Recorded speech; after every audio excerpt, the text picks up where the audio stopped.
He started getting bruises on his shins, but at that time he just learned how to climb the fence. So I thought, didn't really panic too much at that stage. And then I took him to swimming lessons. After his swimming lesson, when I took him out of the pool and took his rash vest off, he had 10 bruises under his arms where I'd lifted him out of the pool. The bruises just stayed there.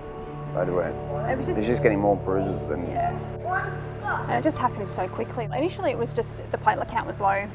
They didn't really know, they just told us to pack a bag and head to Melbourne. So we had doctor after doctor after doctor coming in over the weekend. And then it was about 2 weeks later he was diagnosed with aplastic anemia.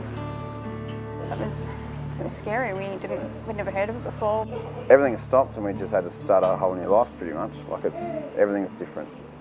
Like you're trying to, you know, absorb everything and process his diagnosis, and you also, you know, you have to establish where you're living and all the general day-to-day things of the hospital life, and you know, you still got to go shopping. And then there's Ashton, who was at school back home.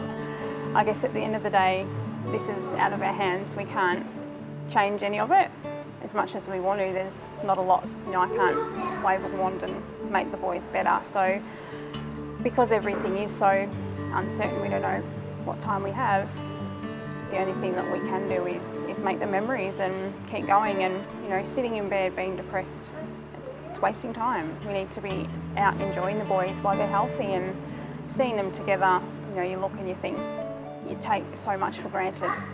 You know, we're not going to get these moments again. And like, you know, Nick was our first visitor after the first transplant. I just had a number ring me and it was Nick and Elliot. Like he'd come into hospital during the transplant, but he was our first visitor after we got out of the first transplant. That meant a lot, you know, that gets you right in the heart. It's given him life again, and when he met Josh, he very quickly became high up there in the leaderboard, didn't he, with Josh and He'd sit there in isolation in transplant and he'd go, oh, when I get out, I'm going to visit all my friends. I'm going to visit my friend Nick and my friend Josh. They're his best friends. And he's doing the finger thing and he's rattling them all off. But it was always Nick first, then Josh and Jack, and he just rattles them all off. You know, they've given him a lot of strength. Yeah. Maddie's match last year was a goal for all of us to get to. Let's just get to Maddie's match. It was sort of that end goal for Elliot, because he was only just discharged before the match, so that was his goal. And seeing him go out there with Nick, it was... We didn't think we'd get there.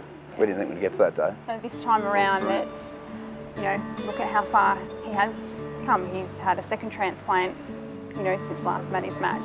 Yeah, we drove out of Elliot after the game last year. We weren't even at the first of the lights. He goes, I just had the best night of my life. And me and Alyssa just had tears in our eyes, you know. We want the boys to understand and appreciate the work that Maddie's Vision do.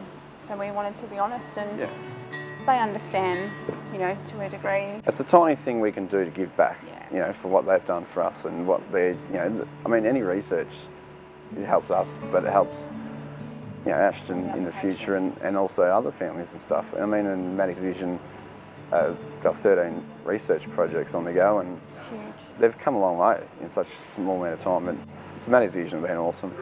I don't know where we'd be without them.